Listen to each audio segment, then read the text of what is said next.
살아계신 하나님, 오늘도 주님을 기다립니다. 우리의 공허한 마음에, 또 우리의 여러가지 일들로 괴로운 마음에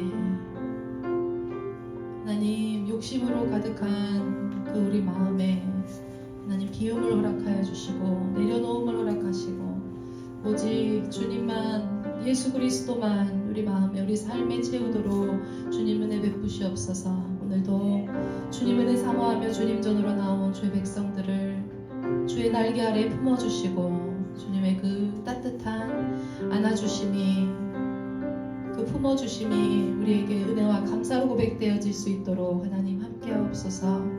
우리 입술을 열어 주님만 찬양하기 원합니다.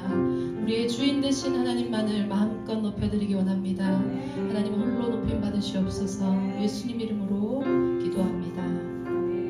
아멘. 우리 이 시간 하나님의 나라를 먼저 구하는 우리 삶에 감사와 찬양이 가득하길 소망합니다. 함께 박수치며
일에서 쉬지 않으시는 여호와 이레의 하나님을 찬양합니다.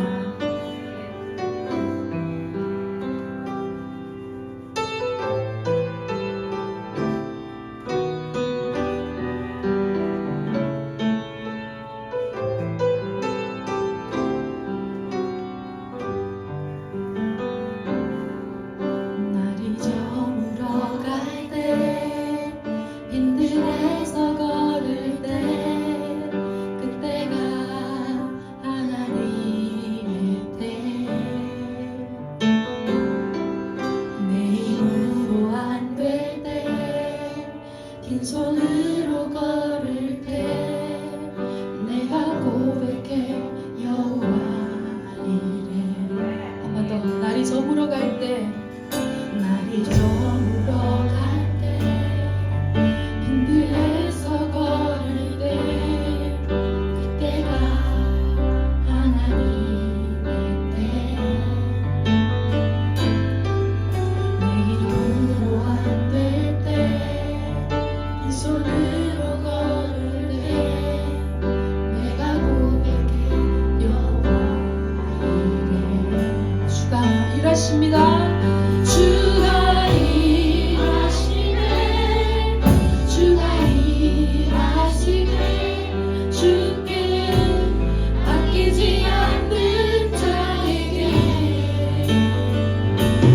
주가 일하시네 주가 일하시네 주의 하면 없는 자에게. 우리 모인 이곳에 우리 모인 이곳에 주님 함께 계시네. 우리네 아버지 은혜 작은 떡과 물고기 내 모든 걸 드릴 때 내게 고백해 여호와 이레. 주님 주가 일하시네 주가 일하시네 주께 아끼지 않는 자에게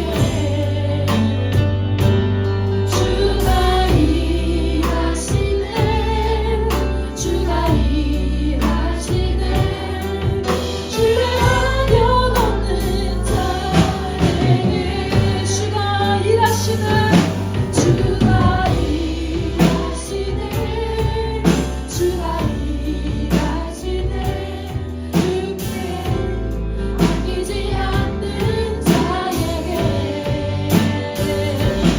주가 일하시네 주가 일하시네 주의 하면 없는 자에게. 한 번 더 주님 신뢰함으로 주가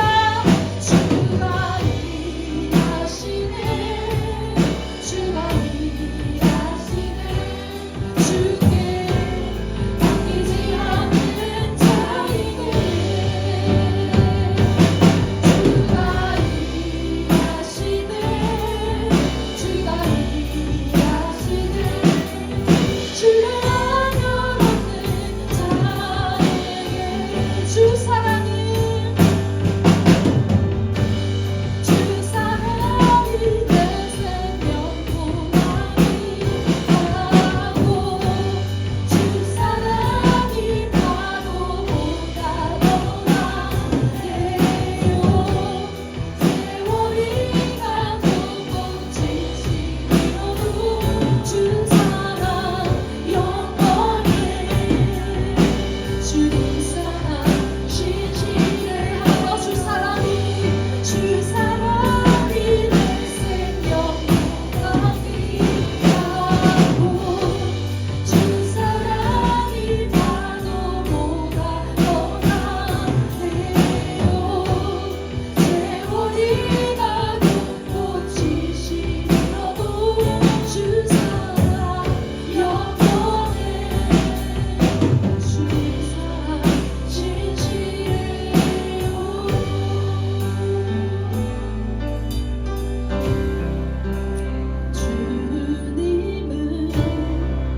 진실하고 항상 거기 계시네. 주 사랑은 뭐라 할까. 너 주님은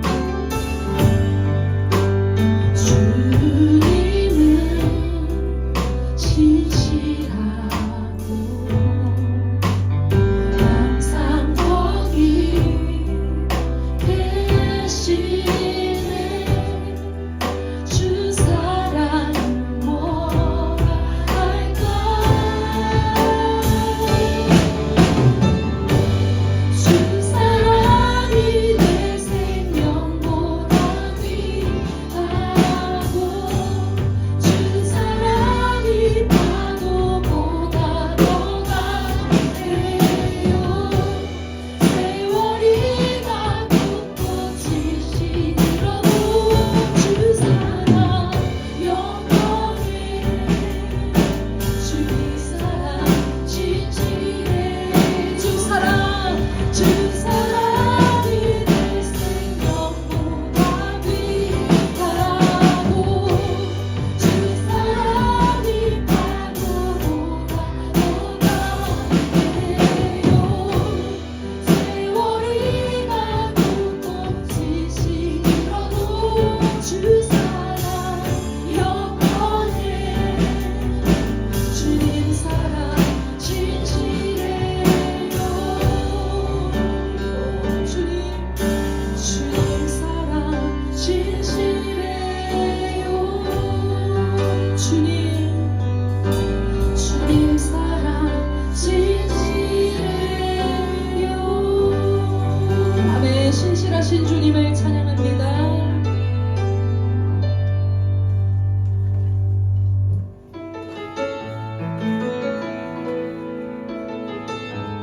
우리 자리에 일어나서 이제 찬양하겠습니다.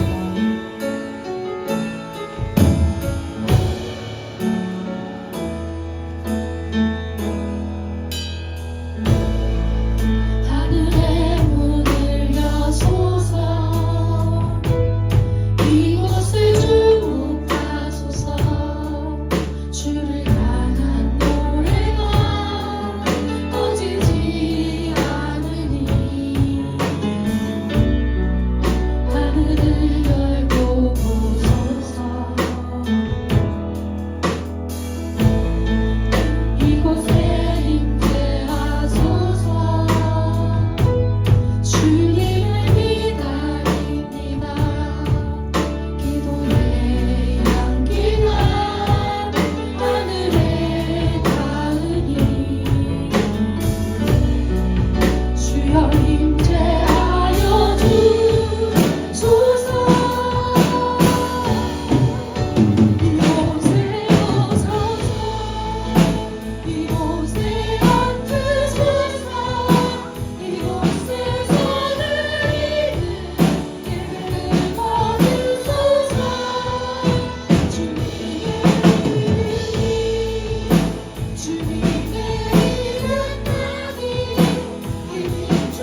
이튿날에 하나님이 창조하시던 모든 일에서 손을 떼고 쉬셨으므로 하나님은 그 날을 복되게 하시고 거룩하게 하셨다.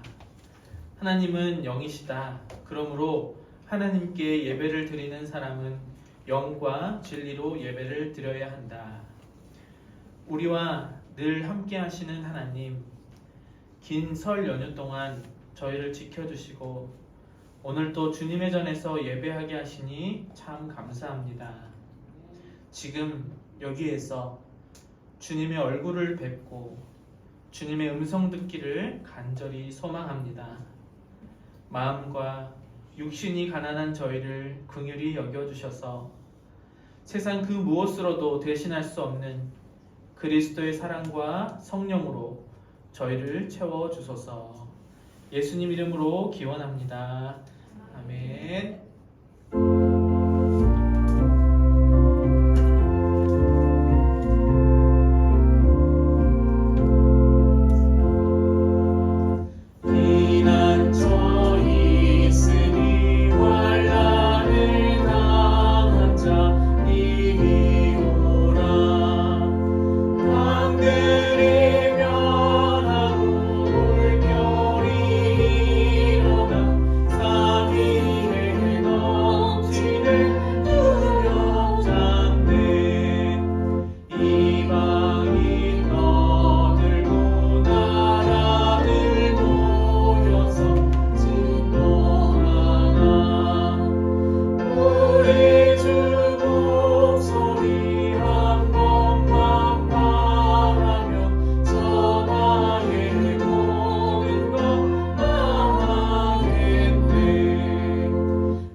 안전 때문에 지금 저기 오풍기 한쪽이 좀 떨어져 나왔거든요.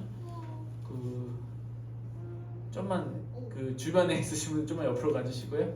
우리 네. 오고 가실 때 조심하세요. 떨어질 수 있으니까. 네. 자, 다행히 떨어져서 다칠 사람 없으니까 다시 화면 보고 집중해서 예배합시다. 자, 성수교도 하겠습니다. 다음 세대와 함께 파란 글씨는 우리 교회 다음 세대들이 큰 목소리로 함께 교도하겠습니다. 시작.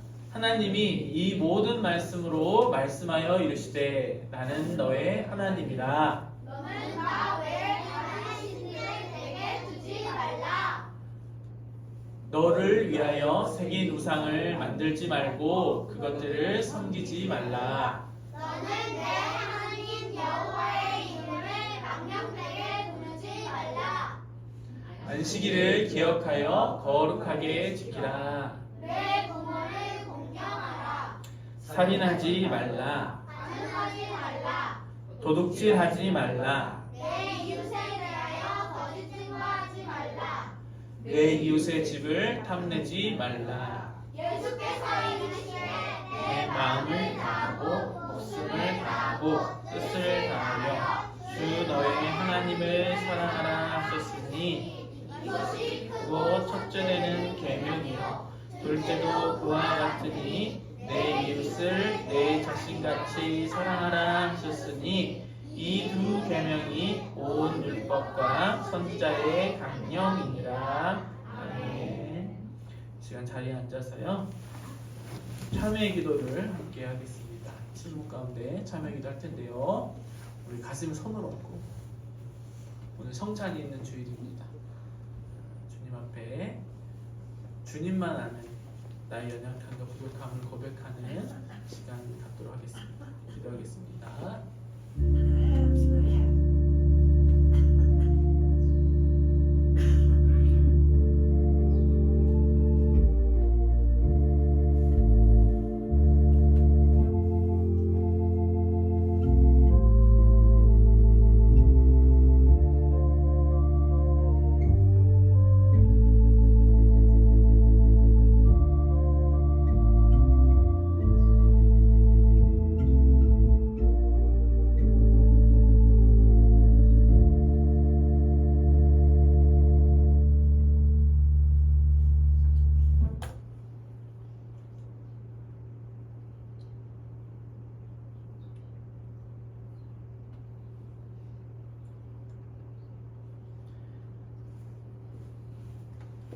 자신의 연약함을 주님 앞에 고백하고 주님의 위로와 속죄를 구하는 자에게 주신 하나님의 말씀이 여기 있습니다.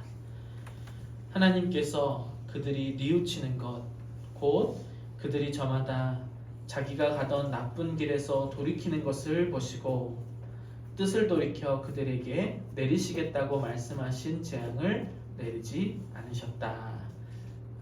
아멘.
기도문을 보시고 공동 기도를 올리겠습니다. 시작. 사랑하는 하나님 아버지, 설 연휴를 보내며 가족의 소중함을 깨닫게 하시니 감사합니다. 하나님이 이 땅에서 맺어주신 가족도 이토록 소중한데 예수님의 보혈로 맺어주신 하나님 가족은 얼마나 소중한지요. 진실로 진정으로 가족의 소중함을 느끼기를 소망합니다. 가족의 사랑은 눈으로 볼 수 없고 만질 수도 없습니다. 오직 섬김과 희생으로만 느낄 수 있는 이 사랑을 오늘 이 예배와 성찬 그리고 식탁 교제 가운데 느끼게 하소서. 하나님이 베푸신 사랑과 하나님을 향한 사랑 모두를요 진실한 사랑으로 주님의 향기가 나는 교회 되게 하소서. 주님께서 사랑에는 거짓이 없다는 것을 몸소 보여주셨습니다. 저희도 하나님과 사람에게 늘 진실하게 해 주십시오. 진정한 마음으로 사람을 대하고 정성을 다해 일하며 결코 남을 속이거나 허투루 일하지 않게 하여 주십시오. 주님의 사랑이 우리 몸에 배게 하여 주십시오. 우리 삶에서 주님의 향기가 나게 해 주십시오. 우리 가정과 교회와 일터 가운데 언제나 주님의 사랑과 향기가 가득하기를 소망하며 예수님 이름으로 기도합니다. 아멘. 우리 평화의 인사 나누겠습니다. 우리 주 예수 그리스도의 평화가 함께 하시기 빕니다. 우리 주 예수 그리스도의 평화가 함께 하시기 빕니다. 우리 옆 사람 손잡고 또 어깨 토닥이면서 위로하면서 하겠습니다. 우리 주 예수 그리스도의 평화가 함께 하시기 빕니다.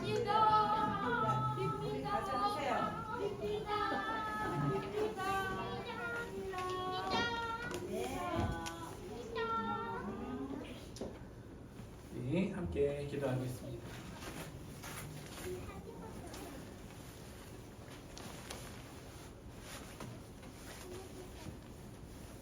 주님, 감사합니다. 오늘 저희를 변함없이 예배하는 자리로 불러주셔서 감사합니다. 그리고 긴, 힘든 어두운 터널 속에서 우리 박연옥 집사님과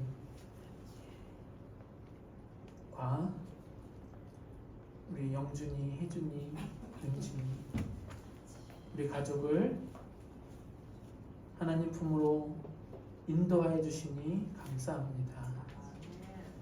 주님, 우리 손에 잡히는 것 없고 우리 눈에 보이지 않는 것들이 너무나도 많아서 힘들 때가 있습니다. 또 우리 현옥 집사님뿐만 아니라 우리 어느 누구도 신앙의 위기가 찾아옵니다. 그럴 때마다 우리를 향해 두 팔을 벌리시고 우리를 위로하시며 우리를 부르시는 주님의 얼굴을 볼 수 있도록 성령 하나님 저희를 도와주시옵소서. 이 시간 하나님의 사랑의 음성을 듣고자 합니다. 예배를 방해하는 우리의 모든 걱정거리들 또 인생의 고민들을 이 시간 모두 내려놓고 주님의 얼굴을 뵐 수 있도록 도와주시옵소서. 우리를 사랑하셔서 우리를 가장 선한 길로 인도하려고 우리에게 들려주시는 하나님의 말씀을 들을 수 있도록 성령 하나님 저희 귀를 열어주소서. 이 시간 우리 최원도 집사님과 최소원 어린이 하나님의 말씀을 봉독합니다. 이들이 하나님의 말씀을 봉독할 때에 사람의 음성이 아니라 하나님의 또 우리 주님의 음성으로 들릴 수 있도록 도와주옵소서.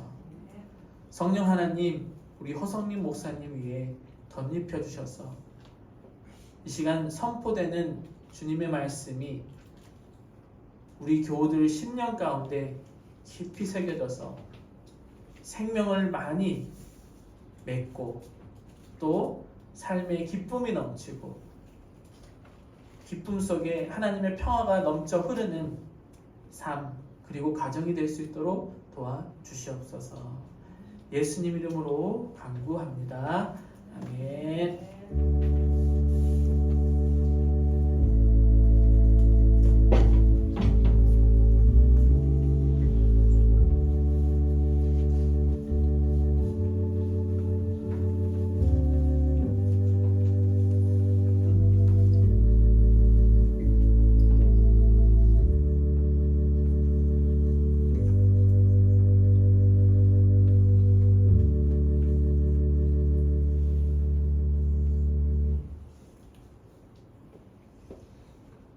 오늘 우리에게 주신 말씀은 요한복음 6장 60절에서 71절까지 말씀입니다. 말씀을 봉송하겠습니다. 하나님의 말씀을 경청하십시오. 예수의 제자들 가운데에서 여럿이 이 말씀을 듣고 말하기를 이 말씀이 이렇게 어려우니 누가 알아들을 수 있겠는가 하였다.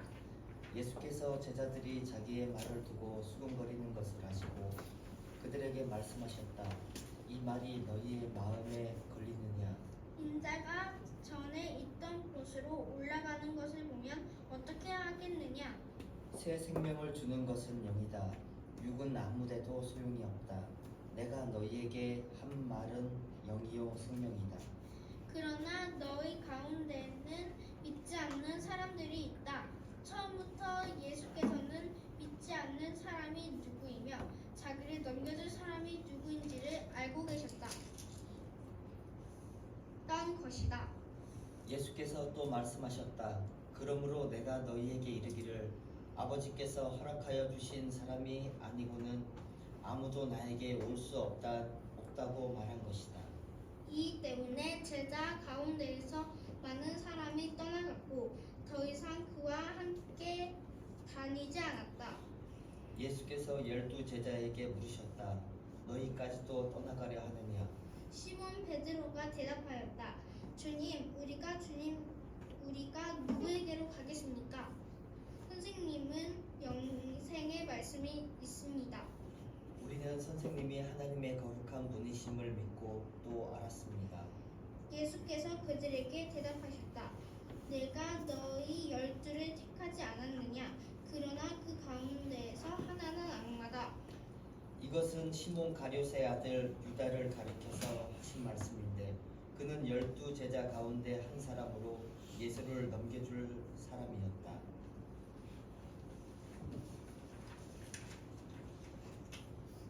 이 말씀은 하나님의 말씀입니다. 하나님 감사합니다.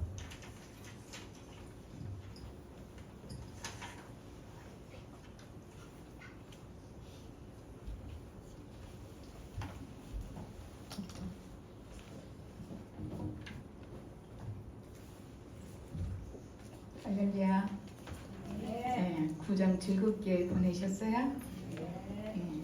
오늘도 2월 첫 주일입니다. 이 첫 주일에 하나님께 예배하러 나오신 여러분들, 또 여러분들의 가정, 그리고 주님의 몸들 우리 한양하늘교회에 주님의 은혜와 복이 충만하게 임하기를 소원합니다. 우리 앞뒤 옆 사람 같이 인사합시다. 하늘의 복 많이 받으십시오.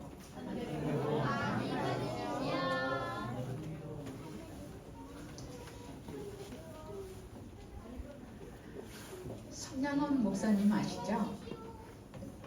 손양원 목사님 알죠? 사랑의 원자탄? 네.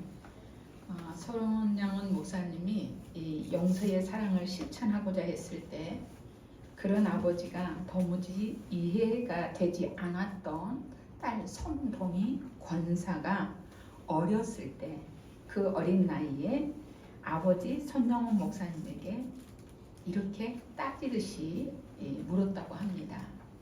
아버지, 아무리 크리스찬이라 해도 오빠를 죽인 자를 용서하는 것까지는 하나님의 사랑이라고 이해가 되지만 그 원수를 자신의 아들로 삼고 딸인 저에게 오빠라고 부르게 한다는 것은 너무하잖아요. 저는 그렇게 할 수 없어요. 송동희 권사는 어린 나이였지만 아버지가 너무 야속했고 원망스러워서 그렇게 따졌습니다. 그때 손영훈 목사님이 이 어린 딸에게 이렇게 말했다고 합니다. 동희야, 거참 이상하구나. 네가 읽는 한 성경과 내 성경은 차이가 좀 나는 것 같다. 내가 읽는 성경에는 하나님께서 원수를 사랑하라고 했지, 내가 사랑하고 싶은 사람만 사랑하라고 하지 않더구나. 하나님의 말씀은 1.1획도 다르게 적용하면 안 돼. 그건 크리스찬의 모습이 아니란다. 이렇게 말씀하시는 아버지가 너무 야속하고 또 이 손동희 권사는 너무나 속상해서 울다가 잠이 들었습니다. 그런데 새벽에 어떤 소리에 잠이 깨서 밖으로 나갔을 때 거기서 아버지의 그 황소처럼 우는 모습을 보고 큰 충격을 받았다고 합니다. 손양훈 목사님도 딸에게 그렇게 말은 했지만 인간인지라 죽은 아들을 그리워하며 아무도 보지 않는 새벽에 그렇게 짐승처럼 목 놓아 울고 있었던 거죠. 겉으로만 슬픔을 감춘 것일 뿐이었지 떠나보낸 아들을 가슴에 묻고 무척이나 그리워하고 있었던 것입니다. 이처럼 주의 길을 따른다고 하는 것은 참으로 외롭고 고독하고 가시밭길 같은 그런 길입니다. 혹시 여러분 지금 여러분이 주님을 따라가고 있는 그 삶 속에 힘들고 버겁고 어려운 일들은 없는지요? 우리 친구들은 좀 어때요? 있어요, 없어요? 힘들어요? 예수님 믿는 것이 힘드나요? 어려움나요? 주일에 늦잠도 좀 자고 싶고 친구들과 게임도 하고 싶고 놀아야 되는데 부모님 등살에 못 이겨서 아침부터 일찍 교회 나오는데 괜찮아요? 어때요? 힘들지 않아요?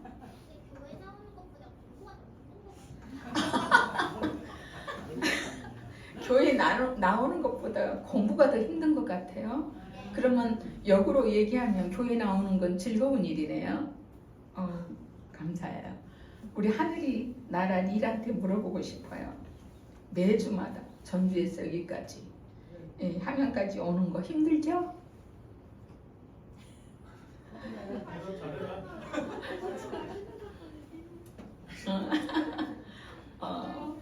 아마 힘들 거예요. 말을 안 할 뿐이지 힘든 거 다 알아요. 자, 그렇다고 한다면 우리가 예수님을 따르는데 예수님을 믿는다고 하는 게 왜 이렇게 힘들고 왜 이렇게 어렵게 느껴질까? 왜 그럴까? 제가 오늘 본문 말씀을 갖고 고심을 많이 했어요. 1월, 2월 한 달은 요한복음을 큐티를 해요, 제가. 근데 이 말씀에 피리 꽂혔었어요. 정말 예수님을 따라가는 길이 어려운가? 이것을 이렇게 깊이 묵상하면서 이 말씀 함께 나누고 싶다. 이런 마음이 있어서 제가 말씀을 택했고 그래서 오늘 말씀을 나누게 되는데 정말 예수님을 따라가는 것이 왜 이렇게 버거워질 때가 있고 힘들어질 때가 있을까? 어려울 때가 있을까? 그랬을 때 먼저 예수님을 따른다고 하는 것은 예수님을 바라보고 가야 하는데 예수님과 방향이 다른 길로 가기 때문에 힘들구나, 어렵게 느껴지구나 하는 것을 깨닫습니다. 오늘 요한복음에 보면은 예수님을 따르는 사람들을 크게 둘로 나눠요. 제자와 무리들이에요. 무리예요. 그런데 여러분 몇 주 전에 우리가 말씀 나눴어요. 교회 존재 목적. 교회에서 가장 중요한 일이 뭡니까? 라고 이렇게 물었던 적 있죠? 말씀 나눈 적이 있죠? 교회에서 가장 중요한 일, 그리고 교회 존재 목적이 뭐죠? 네. 제자 만드는 거. 어우 진짜 우리 소원이는 저에게 비타민이야. 고마워. 정말 제자 만드는 거예요. 그럼 제자는 뭐죠? 제자는 뭐 하는 사람들이에요? 제자는 예수님 따르는 사람인데 제자 그러면 뭐 하는 사람이죠? 그냥 따라가요? 오늘 또 말씀해 보면 네 부류의 사람들이 예수님 주변에 따라다녔거든요. 네 부류의 사람이 따라다녔어요. 근데 진짜 제자가 있고 가짜 제자가 있고 또 정치적인 것과 세상적인 욕구 충족을 위해서 예수님을 따라다니는 사람들이 있고 예수님을 믿지 않으면서 사사건건 시비 걸고 불평과 원망을 불평하면서 시비 거는 유대인들도 따라다녔어요. 네 부류의 사람들이 예수님을 따라다녔거든요. 근데 특별히 제자가 있었는데 제자는 어떤 사람들이에요? 배우는 사람이라고 말씀했죠. 그때 배우는 사람이다. 뭘 배우죠? 그렇죠. 삶이죠. 말씀이 아니고 삶이에요. 지식적인 것을 배우려고 하는 거예요. 그 앞서 우리는 예수님을 따르는 사람들은 예수님의 제자라고 할 수가 있는데 그 제자들은 바로 예수님의 삶을 배우는 거죠. 그럼 그 예수님의 삶이라고 한다면 너무나 광대하잖아. 복음서에 나와 있지만 예수님의 삶 그러면 우리는 예수님의 성품, 예수님의 인격, 예수님의 성품을 담고 예수님이 어떻게 살으셨나 그 삶을 본받는 것을 배워야 돼요. 그게 제자예요. 그렇다고 한다면 두 부류라고 했는데 제자는 이런 사람들이에요. 근데 무리가 있어요. 예수님을 막 쫓아다니는 무리들이 있었는데 이 무리들은 어떤 사람들인 줄 아세요? 오늘 우리가 요한복음 6장 앞부분을 다 읽어봐야 하는데 제가 이제 오늘 이 부분만 읽었어요. 우리가 6장 26절에서 예수님이 이렇게 말씀을 하세요. 내가 진정으로 너희에게 말한다. 너희가 나를 찾는 것은 표징을 보았기 때문이 아니라 빵을 먹고 배가 불렀기 때문이다. 그러니까 무슨 얘기냐면 예수님이 오병이어의 기적을 그 표적 이적을 행하셨을 때 그 빵을 먹고 배가 불러서 예수님을 따랐던 자들 이들은 지금 예수님을 믿거나 예수님을 따라다니면서 예수님의 삶을 배우고 싶고 이런 제자라기보다는 이들은 자기 배 채우고 싶고 자기 소원 성취하고 싶고 정치적이나 아니면 경제적으로 어떤 도움을 받고 싶은 그래서 예수님을 따라다니는 그런 사람들이었어요. 정작 예수님의 말씀을 이해하려고 하지 않았어요. 이해하지도 못했고 예수님을 믿지도 않은 무리들이에요. 한마디로 뭐냐? 다시 말하면 세상적인 성공, 세상적인 부호, 세상적인 축복만 바라고 예수님을 따르는 사람들이 무리였어요. 그래서 예수님을 따르는 사람은 제자냐 무리냐 여기 이거예요. 두 종류로 나눠져요. 하지만 문제는 거기에 있지 않아요. 많은 제자라고 예수님을 배우고 예수님을 따르려고 하는 예수님의 삶을 배우거나 예수님의 성품을 담고 싶은 이런 제자라고 할 수 있는 이 제자들 가운데서 이런 무리들과 같은 그런 태도를 보이는 사람들이 있었다는 게 문제였어요. 아예 예수님을 믿지 않고 믿으려고 생각지도 않고 자기 배부르고 자기 경제적인 뭔가 이익을 취득하기 위해서 따라다니는 사람은 아예 불신자니까 그렇다죠.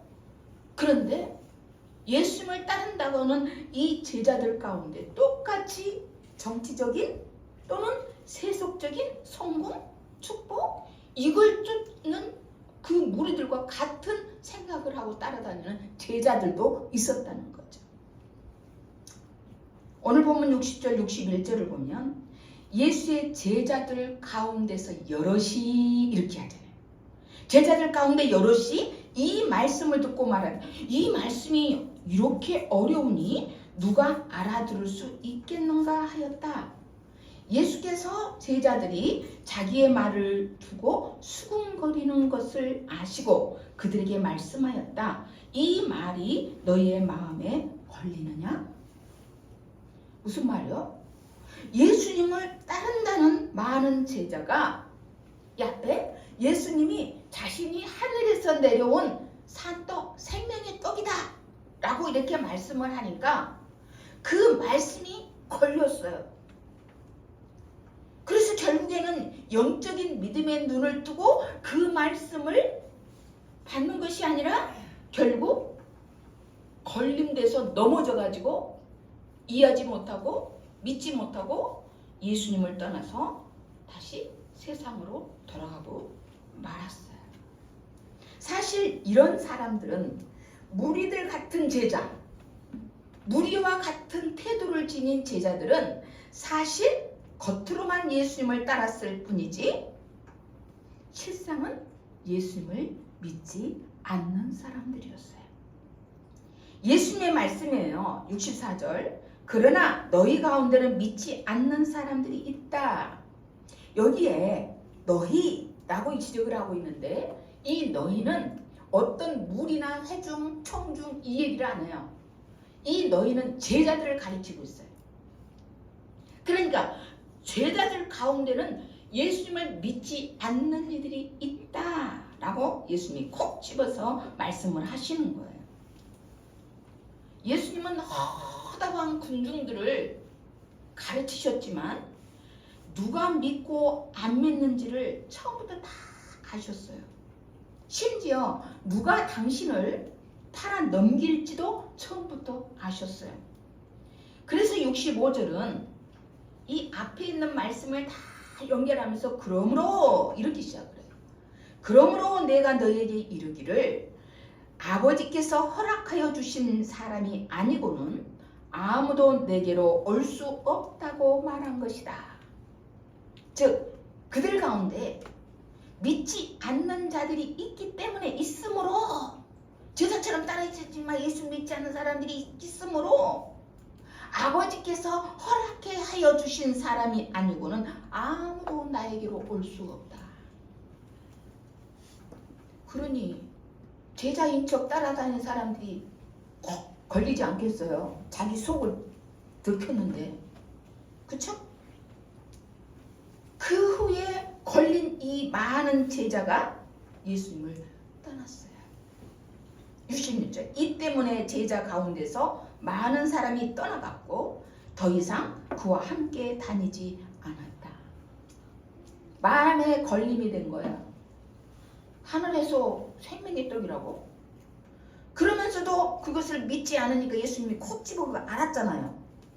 믿지 않은 자들이 있기 때문에 하늘 아버지가 허락해 주신 사람이 아니고는 나에게 올 수 없어. 나 제자 될 수 없어.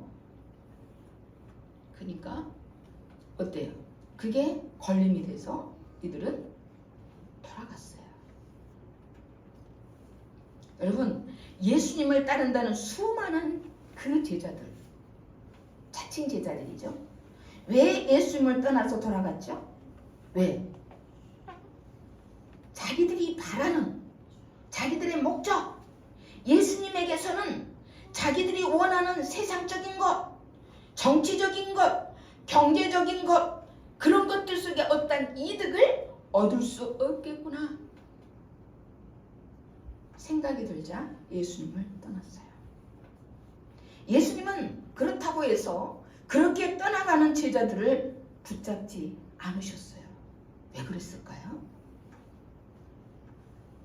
하나님 외에는 그 누구도 예수님은 의지하지 않으셨기 때문이에요. 그들이 떠나도 예수님은 당당하셨어요. 믿지 않는 큰 무리들보다, 믿지 않는 수많은 사람들이 모인 것보다 믿고 따르는 소수 그 제자들이 예수님께는 더 귀했어요. 그래서 너희도 가려 하느냐? 너희도 떠나가려 하느냐? 물으시는 예수님 앞에 베드로의 고백은 더욱 비장하고 더욱 아름다운 것 같아요. 너희도 떠나가려 하느냐? 다 떠나가, 제자들이라는 사람들이 다 떠나갔잖아. 근데 그 제자들 12제자 앞에 너희도 떠나가려 하느냐? 떠날래? 너희도 저들처럼 떠나갈래? 이랬을 때 베드로가 고백을 하죠. 함께 볼까요? 시작. 주님, 우리가 누구에게로 가겠습니까? 선생님께는 영생의 말씀이 있습니다. 우리는 선생님이 하나님의 거룩한 분이심을 믿고 또 알았습니다. 여러분, 예수님의 말씀을 영생의 말씀으로 믿고 따른 이 12제자도 있었어요. 하지만 그 가운데 예수님을 팔아넘길 가룟 유다도 있었다는 것을 우리는 유념해야 돼요. 마찬가지로 주님의 몸된 교회도 크게 다르지 않아요. 신앙생활을 어려워하는 사람들이 있고 수군거리며 불평하는 사람도 있고 그래서 견디지 못하고 교회를 떠나는 사람도 있어요. 그러나 끝까지 교회를 지키는 사람들도 있어요.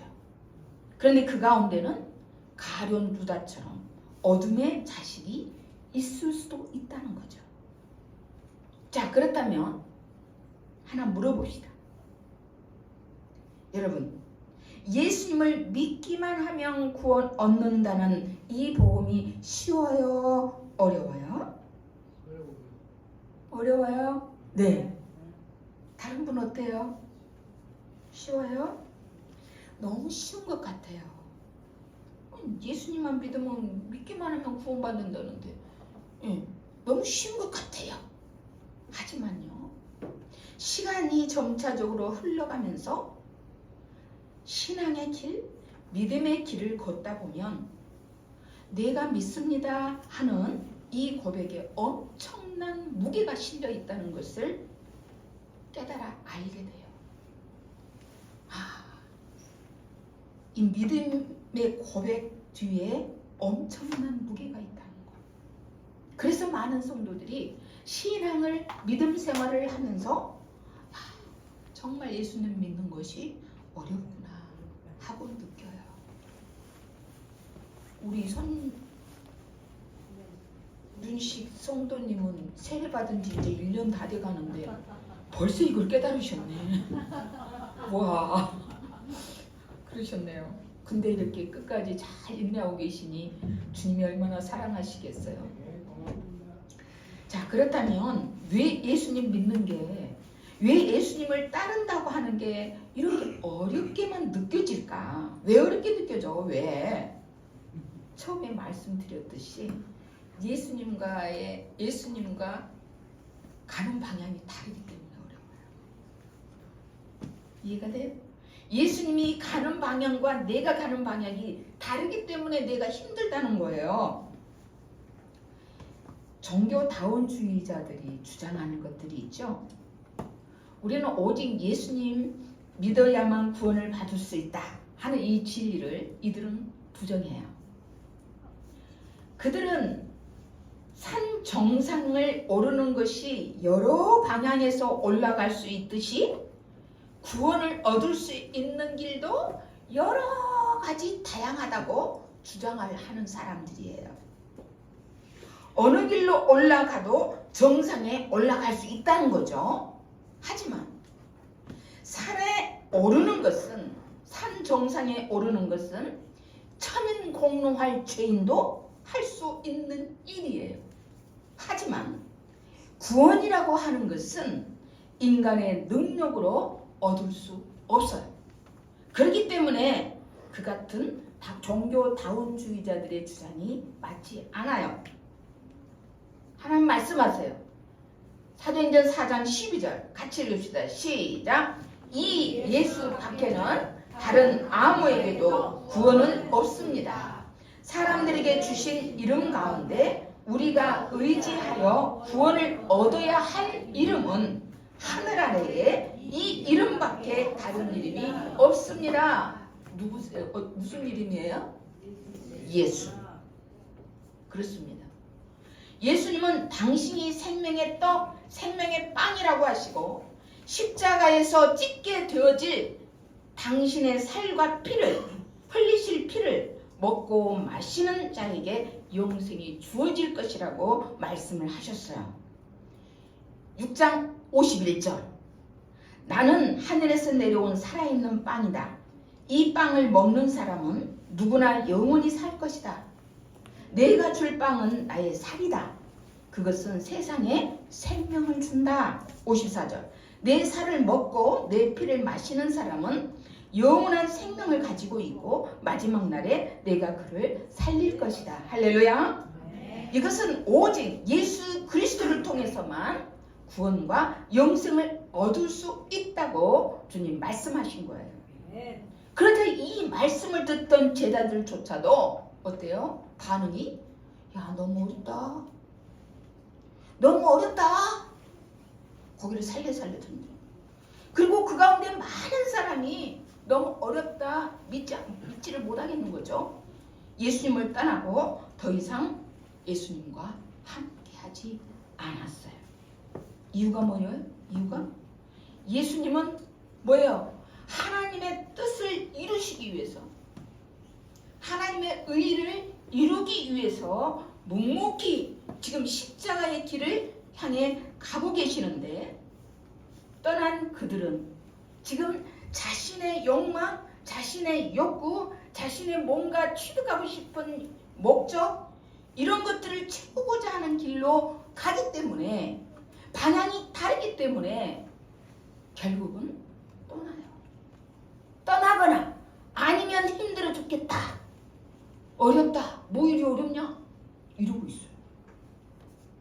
예수님은 우리에게 말씀하세요. 자기 십자가를 지고 따르는 사람만이 당신의 제자가 될 수 있다고. 누가복음 14장 27절 함께 시작. 누구든지 자기 십자가를 지고 나를 따라오지 않으면 내 제자가 될 수 없다. 여러분, 우리가 예수님을 따라가는 것이 어려운 게 아니에요. 예수님을 따라가는 것은 어렵지 않아요. 따라가는 게 어려운 게 아니에요. 자꾸만 예수님과 전혀 다른 방향으로 가면서 예수님을 믿으려고 하니까, 그래서 예수님을 따르는 게 힘들고 어려운 거예요. 만약 예수님을 따른다는 게 어렵다고 생각되어진다면 우리는 지금 자기 자신의 믿음을 한번 돌아봐야 돼요. 어떤 믿음인가? 나의 믿음이 뭔가 욕망 위에 세워진, 뭔가 내 욕망을 채우기 위한 형식적인 그런 믿음인지, 아니면 예수님을 나의 구세주로 믿는 신실한 믿음인지 자신을 돌아봐야 돼요.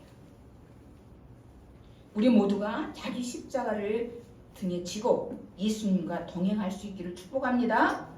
자, 그럼 어떻게 하면, 지금 방향이 다르니까 자꾸 예수님과 다른 방향으로 가면서 예수님을 믿으려 하니까 힘들어. 억지로 믿으려고 하니까. 그렇다고 한다면 어떻게 하면 쉬워지지? 어떻게 하면 예수님을 따라가는 게 쉬울까?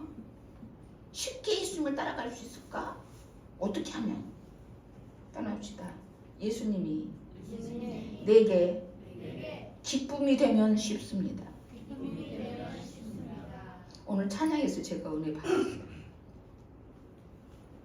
정말 예수님이 내 기쁨이면요, 모든 것이 문제될 게 하나도 없어요.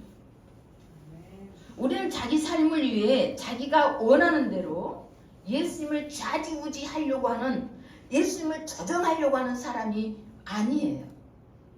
맞죠? 우리 주님을 따르는 사람들은 자기 뜻 주장하면서 자기가 예수님을 쥐락펴락하는 사람들 아니잖아요. 예수님을 향해서 내 믿음의 지경을 넓혀가는 사람들이에요. 그래서 자신의 삶의 목적과 방향만을 고집하던 사람들은, 보세요, 말씀에 결국 예수님을 떠날 수밖에 없어요. 많이 떠나갔어요. 70인 뭐 많은 사람들이 나가서 전도도 하고 뭣도 하고 막 제자들처럼 똑같이 막 이렇게 했던 많은 무리들이 있었지만 그들은 예수님 말씀을 어렵다, 믿지 못하겠다, 결국엔 떠나고 말았어요. 65절 66절 예수께서 또 말씀하셨다. 그러므로 내가 너희에게 이르기를 예수께서 허락하여 주시는 사람이 아니고는 아무도 나에게로 올 수 없다고 말한 것이다. 이 때문에 제자 가운데서 많은 사람이 떠나갔고 더 이상 그와 함께 다니지 않았다. 예수님은 당신을 믿으려 하지 않고 그저 인간적인 목적만 이루려고 하는 사람들은 떠나도 붙잡지 않으셨어요. 그러면서 예수님은 12 제자에게 물으시죠. 너희까지도 떠나갈래? 너희도 갈래? 시몬 베드로, 주님, 우리가 누구로 가겠습니까? 선생님께는 영생의 말씀이 있잖아요. 영생의 말씀인데 우리가 어디로 갑니까? 바로 그거예요. 우리가 예수님을 끝까지 따르는 이유는 딱 한 가지. 뭐예요? 영생의 말씀이기 때문에. 말씀이 있기 때문에 예수님 따라가는 거예요. 끝까지.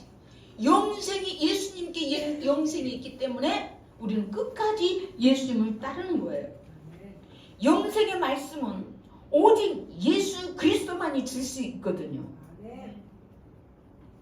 잘 먹고 잘 살려면 다른 곳에 가도 돼요. 예수 안 믿어도 돼요. 12 제자 중에 하나였던 유다가 예수님을 팔아 넘겼어요. 빼요. 자기는 정치적인 메시아 원했거든요. 하는 거 보니까는 하나님같이 기적도 행하고 하나님 것 같았는데 지금 자기 욕구를 채울 수가 없는 거예요. 따라갔다가는 큰 낭패 보겠거든. 팔아 넘기기를 작정한 거죠. 여러분, 그런 걸 볼 때 제자들 가운데도 가룟 유다가 있었잖아요. 그런 것처럼 교회의 핵심 멤버라고 할지라도 영생의 말씀 이외의 것을 추구하면 교인은 될 수 있어요. 교인은 될 수 있어요. 그러나 제자는 될 수 없어요. 예수님을 따르는 제자는 못 돼요. 하나님이 독생자를 십자가에 내주신 목적이 뭐죠? 예수님 십자가를 스스로 지고 가신 목적도 뭐지요?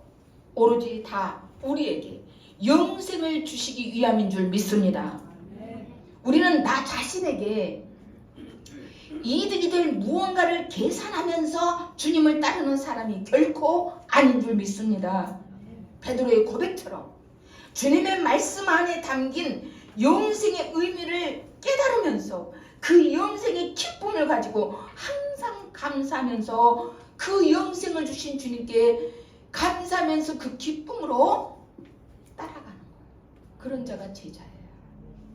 그러면요, 주님을 따르는 것이 어렵지 않아요. 다시 말해 영생을 주신 예수님이 나의 사랑, 나의 기쁨이 되면 어렵지 않게 예수님을 끝까지 따라갈 수 있어요. 우리 서 목사님 물어볼게요. 혹시 군대에서 완전 군장을 하고 행군 훈련 해보셨죠? 소대 이끌고 가보셨죠? 안 해봤나요? 교관이라서 안 해봤어요? 매 기수마다요. 근데 그 완전 군장을 할 때 그 군장의 무게가 얼마나 되죠? 25kg. 야, 25kg. 자기 몸무게 25kg 손 들어봐. 25kg 못된 사람. 나라 몇 킬로요? 우리 나라 같은 체구를 등에 업고 군장을 메고 훈련을 그거는 쉽지 않을 것 같아. 처음에는 가볍다고 느껴지겠지만 그런데 만약에 이럴 때 이 훈련을 하는데 요령을 피우는 사람이 있다. 응? 그런다고 한다면 아마 이 군장의 무게를 어떻게 줄이지? 뭘 빼내지? 이것저것 뺄 수도 있겠죠. 이거는요, 훈련 때라고 한다면 이것저것 요령 피워서 가볍게 만들려고 빼내는 것이 문제가 안 되겠지만 만약 전시라면, 전쟁 중이라면 어떨까요? 치명적이겠죠. 군장에 갖춰진 것은 필요해서 갖춘 거 아니겠어요? 근데 무겁다고 그냥 하나 둘 빼내놓고 하게 되면 결국에는 어떻게 되겠어요? 전쟁에 나가면. 그래갖고 먹을 거, 입을 거, 뭐 이런 거 다 들어있을 텐데. 우리는 십자가를 지고요, 예수님을 따르는 것이 마치 무거운 짐과 같이 여겨질 때가 있어요. 그래서 자기 십자가를 지고 따르기보다는 어떻게 하면 내 십자가를 좀 없애버릴까, 어떻게 하면 내 십자가를 덜어낼까, 이 생각하는 때가 많아요. 제발 십자가 좀 벗었으면 좋겠다. 하지만 예수님은 말씀하세요. 마태복음 11장 30절에 내 멍에는 편하고 내 짐은 가볍다. 십자가를 짐으로만 여기는 사람은 가룟 유다가 그랬듯이 사탄의 유혹에 넘어가 낙오되기가 쉬워요. 하지만 나 같은 죄인이 주님과 같은 그 길을 걸어가며 주님이 지신 십자가를 지고 따른다고 하는 것은 내게는 행복이야. 내게는 기쁨이야.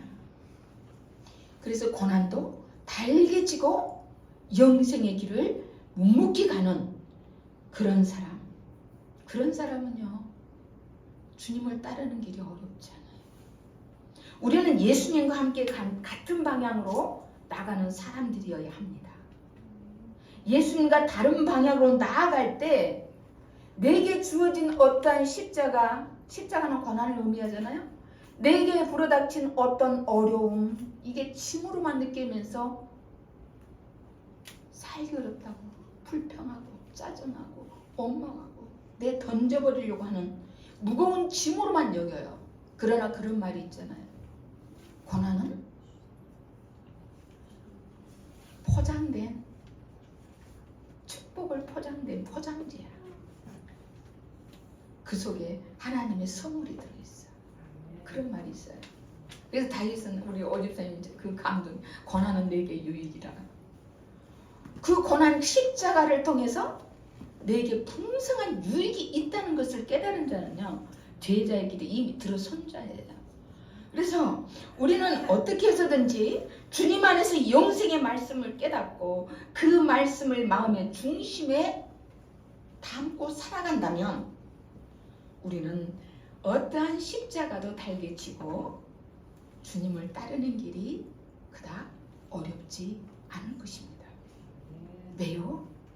그 길에는 말씀드렸다시피 그 십자가 고난의 길이지만 그 길에는 누구도 알 수 없는 기쁨, 누구도 주지 못하는, 세상 그 누구도 주지 못하는 주님만이 주시는 기쁨과 감격이 반드시 함께 있거든요.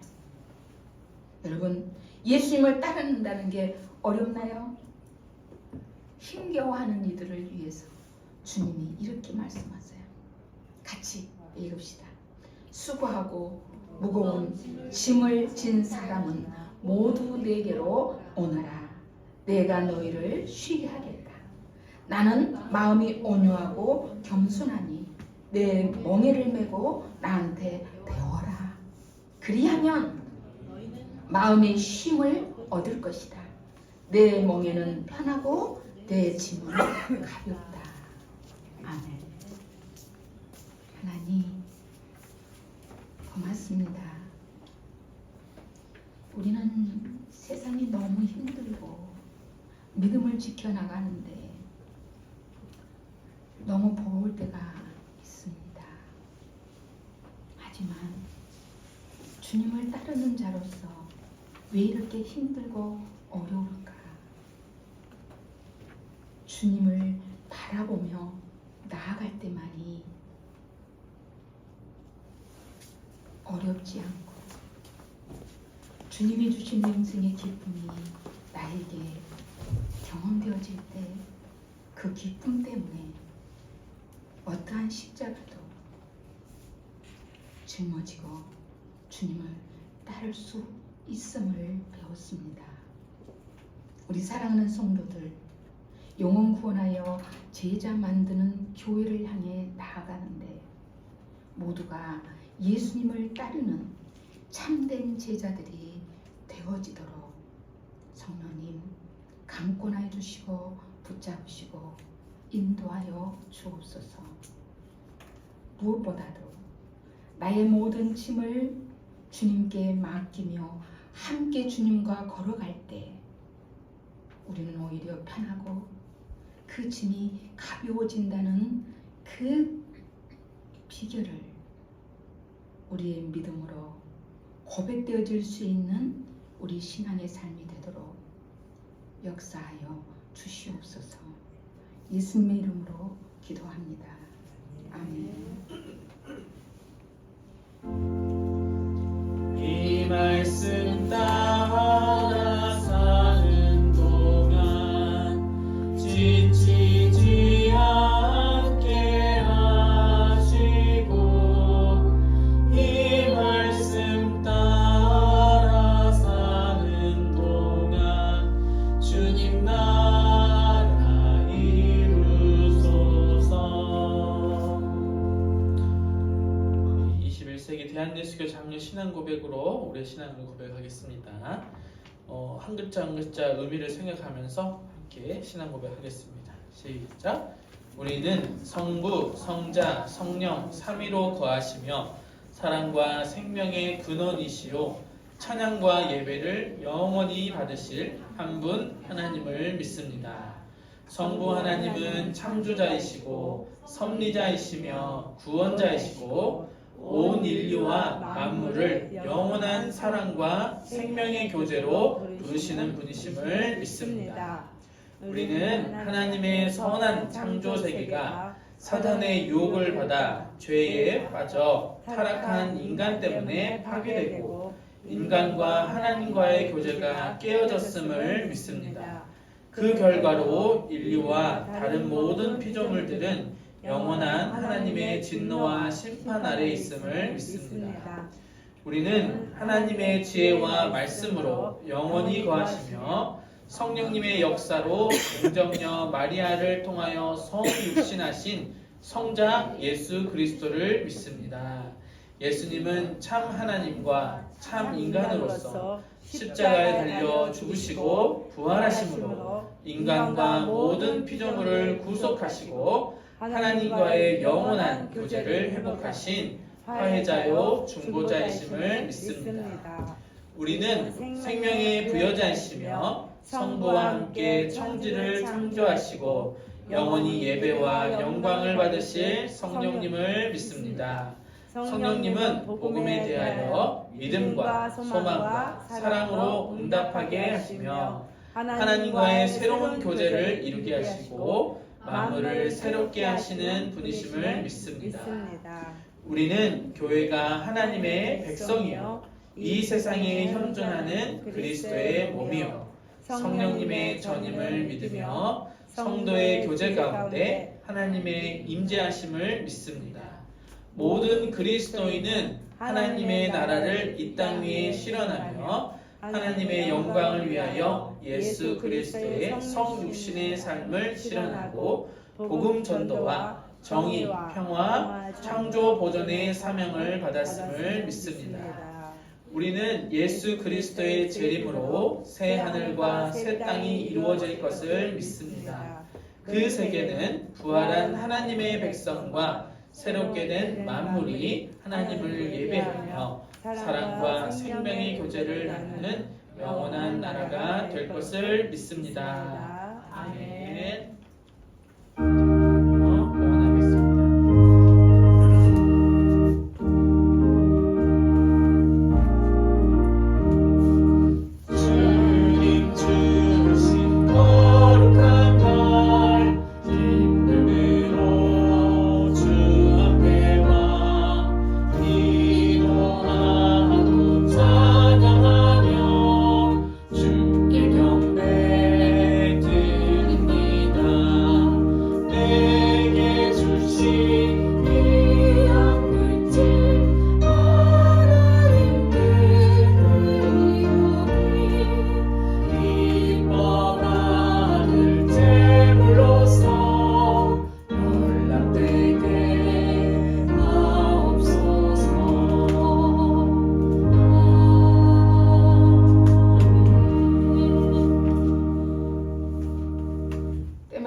날마다 우리에게 평강을 주시고 늘 우리와 함께 해주시는 사랑 많으신 하나님, 2월 첫 주일을 맞아 정성껏 준비한 예물을 봉헌합니다. 이 예물을 기쁘게 받아주셔서 드리는 손길마다 심령마다 하늘의 신령한 복과 땅의 기름진 복으로 풍성히 채워주시길 간구합니다. 저희가 하는 일에 복을 주심에 감사하여 수입의 11조를 드립니다. 우리가 세상에서 불의의 사고를 당하지 않게 하시고 가정에 불화가 없게 하시며 자녀들이 건강하고 지혜롭게 자라게 하시옵고 새학년 새학기도 만남의 복을 더하여 주시옵소서. 여러 가지 모양으로 감사하는 예물을 기뻐 받으시고 더욱 감사하는 삶이 되도록 감사거리가 일상에서 더욱 많아질 수 있게 하여 주옵소서. 선교 예물과 건축 예물을 올려드립니다.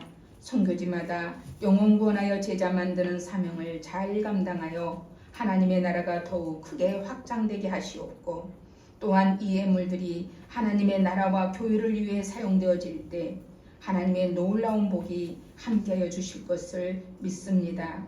오직 하나님의 영광만이 가득하게 하여 주옵소서. 예수님의 이름으로 축복하며 기도합니다. 아멘. 이제 그리스도께서 우리를 위해 베푸시는 사랑과 생명의 식탁이 준비되어 있습니다. 매월 첫 주일에 행하는 이 성찬 성례전이지만 이것을 의식적으로 여기지 마시고 정말 예수님이 나를 위해 나를 구원하시기 위해 흘리신 보혈 또 찢기신 살 그 예수님의 생명이 나에게 있음을 감사하면서 오늘 이 주님께서 친히 베푸신 식탁으로 여러분을 초대합니다. 자, 고린도전서 11장 23절 25절 말씀을 봉독하겠습니다. 내가 여러분에게 전해준 것은 주님으로부터 전해받은 것입니다. 곧 주 예수께서 잡히시던 밤에 빵을 들어서 감사를 드리신 다음에 떼시고 말씀하셨습니다. 이것은 너희를 위하는 내 몸이다. 이것을 행하여 나를 기억하여라. 식후에 잔도 이와 같이 하시고서 말씀하셨습니다. 이 잔은 내 피로 세운 새 언약이다. 너희가 마실 때마다 이것을 행하여 나를 기억하여라 하셨습니다. 기도합시다. 사랑의 하나님, 이 시간 우리에게 그리고 하나님의 선물인 이 빵과 포도주 위에 거룩한 성령을 부어 주시옵소서.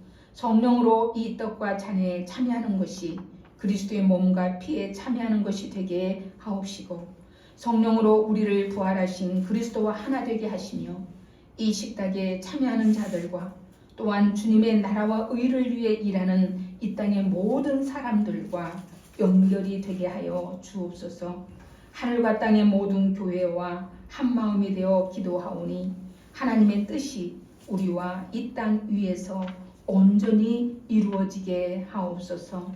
모든 믿는 자들이 부활하신 그리스도와 함께 천국 잔치의 기쁨으로 참여할 때까지 우리를 지켜주시고 맡겨주신 사명에 충실하게 하여 주옵소서.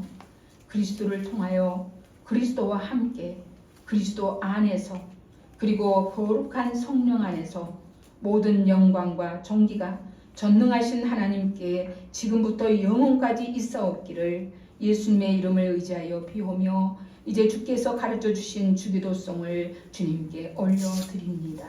주님 나라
주님께서 잡히시던 밤이었습니다. 우리 주님은 당신의 제자들과 이 마지막 유월절 식사를 하기를 간절히 원했습니다. 그래서 주님은 그 유월절에 떡을 들어 축사하셨습니다. 그리고 이 떡을 제자들에게 주시면서 말씀하십니다. 이것은 너희를 위하여 상하고 찢긴 내 몸이다. 받으라, 먹으라 명령하셨습니다. 그리고 우리 주님께서는 식후에 또 잔을 들어 축사하셨습니다. 그러면서 제자들에게 명령하셨습니다. 이것은 너희를 위하여 흘리는 피, 곧 너와 나 사이에 맺어진 새 언약의 피다. 받으라, 마시라 명령하셨습니다.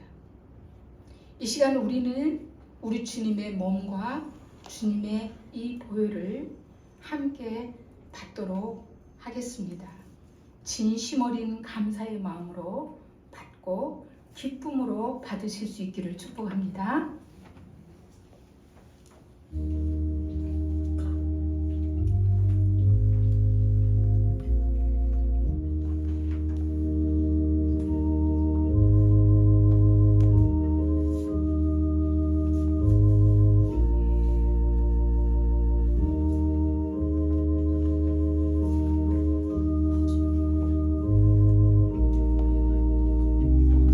우리 식사 세례 받으신 분들 앞으로 이렇게 나오셔서 참여하도록 하겠습니다.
기도드리실까요?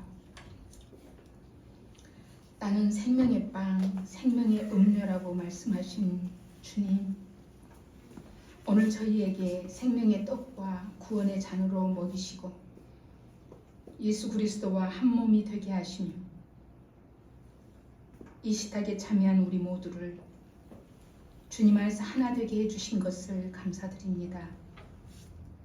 이제 우리가 성령님의 능력을 덧입고 세상으로 나아가고자 합니다.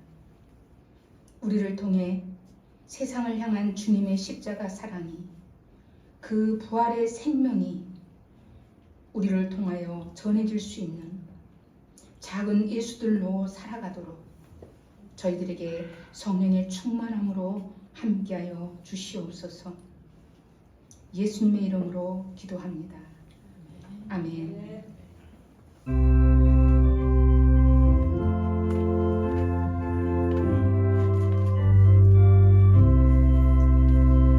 주 예수 크신 사랑을 말해주시오. 나 항상 듣던 말씀 못 들려주시오. 정해지 않는 정부 주 예수 계신 곳 나갈 길 알아듣게 또 들려주시오. 나 항상 듣던 말씀 나 항상 듣던 말씀 주 예수 계신 사랑 또 들려주시오. 아침에 있을 마음 쉬 사라짐까지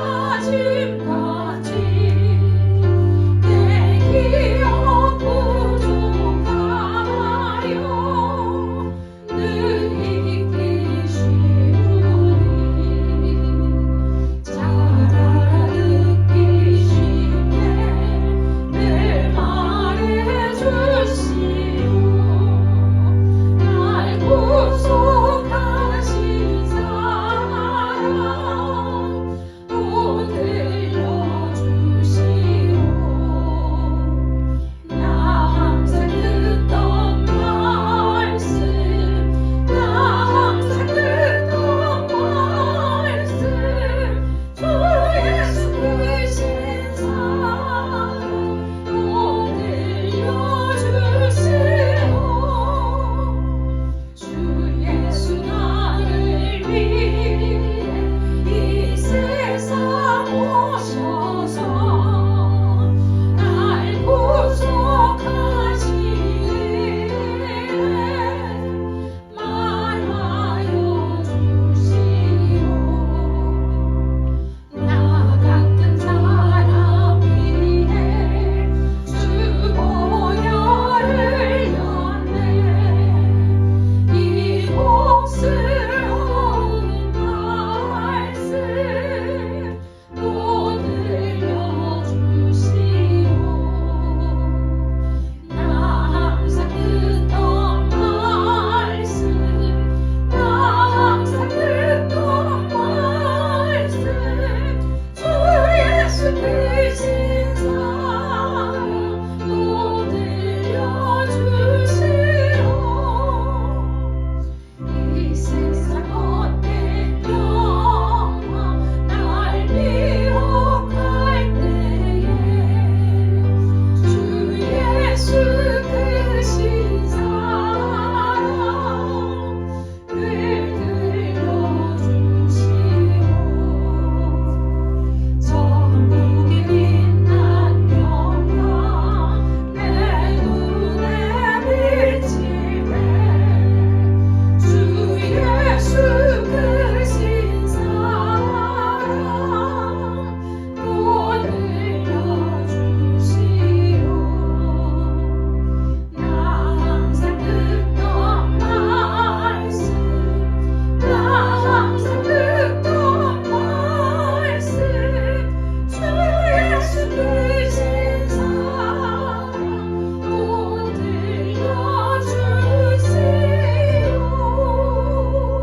내게 복을 주시고 너를 지키시기를 원하며 여호와는 그의 얼굴을 너에게 비추사 은혜 베푸시기를 원하며 여호와는 그 얼굴을 내게로 향하여 드사 평강 주시기를 원하노라.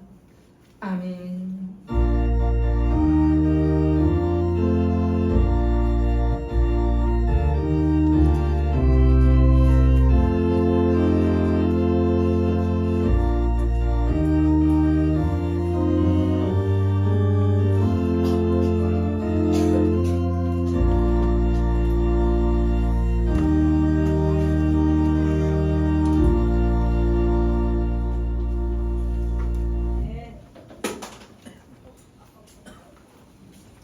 네, 교회 소식 함께 나누겠습니다. 교회 소식 나누기 전에 우리 저기 화면 보시고 함양하늘 교회는 구호 한번 외쳐볼까요? 시작.